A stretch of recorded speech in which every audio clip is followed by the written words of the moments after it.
May nagtamong na naman sa atin dito, kabayan, paano ba ang mga pag-aaral ng mga bata pag nasa Scotland na tayo? Kabayan, dito po sa Scotland, pag andito ka na, libre lahat ng pag-aaral ng mga bata. Mula Kiwan hanggang college, walang bayad yan. Sagot na yan ng gobyerno. No?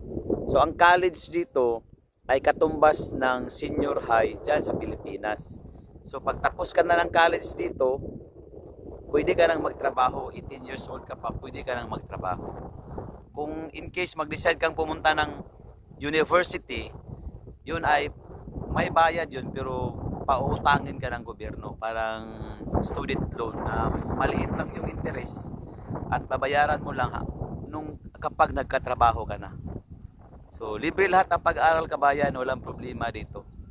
Hindi ka na kailangan ng educational loan o mag-ipon pa para sa pag-aaral ng mga bata. Libre lahat dito. Salamat.